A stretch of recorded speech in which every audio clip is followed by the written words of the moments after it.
Yes తవ్వకాలైతే చాలా సీరియస్‌గా continue అవుతున్నాయి. మనకున్న సమాచారం గనక నిజమైతే మాత్రం ద బిగ్గెస్ట్ సెన్సేషన్ ఎంటైర్ ఎపిసోడ్‌లో ద బిగ్గెస్ట్ సెన్సేషన్ దీని కిందే అనుకోవాల్సి ఉంటుంది. లోపల నుంచి అందుతున్న సమాచారం ప్రకారం. ఎందుకంటే సిట్ అధికారులు దీన్ని ఒక చాలా గోప్యంగా మెయింటైన్ చేస్తూ వస్తున్నారు. లోపల నుంచి విషయాలు ఏవి కూడా బయటికి తెలియకుండా, పర్టిక్యులర్‌గా మీడియాకి తెలియకుండా, బయట ప్రపంచానికి తెలియకుండా చాలా సీక్రెట్‌గానే ఇదంతా కూడా చేస్తూ ఉన్నారు. ఎందుకంటే ఇది ఒక సెన్సిటివ్ ఇష్యూ కాబట్టి లోపల విషయాలు ఎక్కడ కూడా బయటికి చెప్పట్లేదు. కానీ మనకున్న సమాచారం, మనకు లీక్ అయిన సమాచారం, లోపల నుంచి బయటకు వచ్చిన ఒకళ్ళతో మాట్లాడినప్పుడు వాళ్ళు ఇచ్చిన సమాచారాన్ని మనం ఒకసారి చూస్తే చాలా ఆశ్చర్యకరమైన, ఆందోళనకరమైన అంశాలు బయటకు వస్తూ ఉన్నాయి.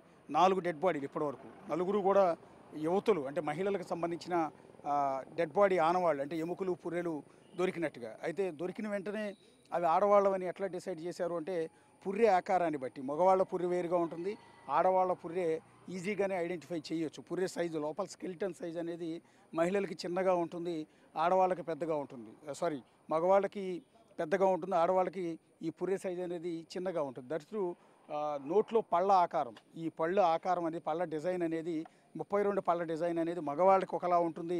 మగవాళ్ళ దంతాలు పెద్ద దంతాలు ఒక మాదిరిగా ఉంటే ఆడవాళ్లకు మరో రకంగా ఉంటాయి. సో చూసి చూడగానే ఇది ఆడవారి స్కెలిటనా, మగవాళ్ళ స్కెలిటనా, ఇది చిన్నపిల్లల స్కెలిటనా, పెద్దవాళ్ళ స్కెలిటనా అనేది ఈజీగా కంపేర్ చేసేస్తారు ఫోరెన్సిక్ టీం అంతా కూడా. సో అందువల్ల ఇప్పటి వరకు నాలుగు మృతదేహాలకు సంబంధించిన పుర్రెలు, ఎముకలు దొరికాయి అనేది బయటకు వస్తున్న అనధికార సమాచారం. అందుకే మరోసారి డిస్క్లైమర్ ఇస్తూ ఉన్నాము.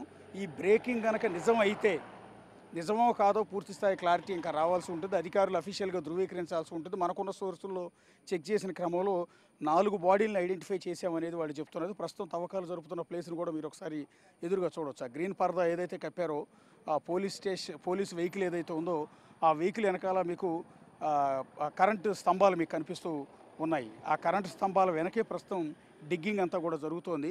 సో దాని దగ్గరే ప్రస్తుతం 4 మృతదేహాల ఆనవాళ్లు దొరికాయి అనేది ఇప్పటివరకు బయటకు వస్తున్న ప్రచారం. ఎగ్జాక్ట్లీ మీకు ఎదురుగా లొకేషన్ చూపిస్తున్నాను. పోలీస్ వెహికల్ వెనకాల కరెంటు స్తంభాలు కనిపిస్తున్నాయి. కరెంటు స్తంభాల పక్కనే 11వ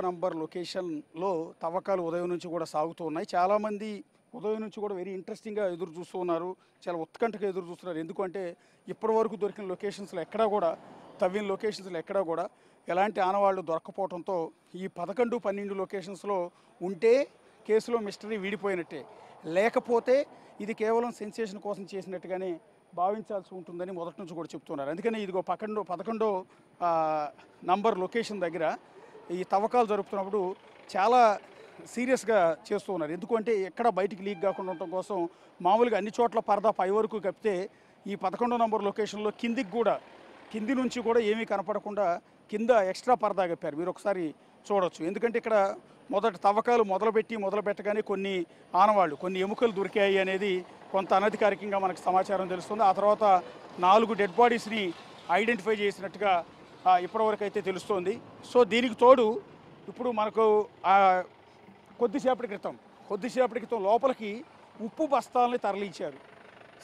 సాల్ట్ బస్తాలని లోపలికంటే ఇదిగో ఈ 11వ నంబర్ లొకేషన్ దగ్గరికి సాల్ట్ బస్తాలు తరలించారు. బేసిక్గా సాల్ట్ బస్తాలు ఏ సమయంలో తరలిస్తారు? సహజంగా ఎవరినైనా ఖననం చేసినప్పుడు, అంటే పూడ్చిపెట్టినప్పుడు శవపేటికలో ఉప్పు కూడా వేసి ఖననం చేస్తారు. అంటే పురుగులు బట్టి కుళ్ళిపోకుండా శరీరం మామూలుగా ఎండిపోయే విధంగా పురుగులు బట్టి కుళ్ళిపోవటం అనేది కొంత అసహజమైన చర్యగా భావిస్తారు. తమ కుటుంబ సభ్యుడి మృతదేహం అట్లా అయిపోకుండా ఉండాలని వాళ్ళు శవపేటికలో ఉప్పు కూడా పోసి ఖననం అనేది చేస్తారు, పూడ్చిపెట్టడం అనేది చేస్తారు. ఉప్పు వేయటం వల్ల బ్యాక్టీరియా లాంటిది జనరేట్ కాకుండా, అంటే పురుగులు పట్టకుండా సాధారణంగా ఎండిపోతుంది, అంటే శరీరం కుళ్ళిపోకుండా ఎండిపోతూ ఉంటుంది.